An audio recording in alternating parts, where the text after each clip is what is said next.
మంగళ మండలం MPUP school రుషింగి. మాకు చిన్నప్పటి నుంచి గ్రౌండ్ లేదు. ఇప్పుడు మేము 7th క్లాస్ 8th క్లాస్కి వెళ్ళబోతున్నాం. వీళ్ళకి కూడా గ్రౌండ్ రావాలని కోరుతున్నాం. డిప్యూటీ సీఎం నారా చంద్రబాబు నాయుడు గారికి, డిప్యూటీ సీఎం కొణిదెల పవన్ కళ్యాణ్ గారికి, విద్యాశాఖ మంత్రి నారా లోకేష్ గారికి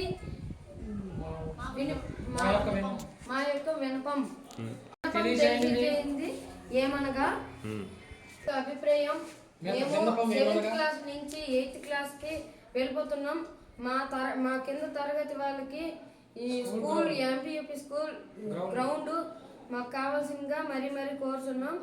ఉమ్మడి ప్రభుత్వంకి పెద్దలు, గ్రామ పెద్దలు, రాజకీయ నాయకులు ఎవరు మాకు గ్రౌండ్ కావాలంటే ఎవరు మమ్మల్ని పట్టించుకోలేదు. ఇప్పుడు మాకు గ్రౌండ్ కావాలని సీఎం నారా చంద్రబాబు నాయుడు గారిని, కొణిదెల పవన్ కళ్యాణ్ గారిని, నారా లోకేష్ గారిని మేము అడుగుతున్నాం. మా వినపం మీరు తెలియజేస్తూ వినాల్సిందిగా కోరుతున్నాం.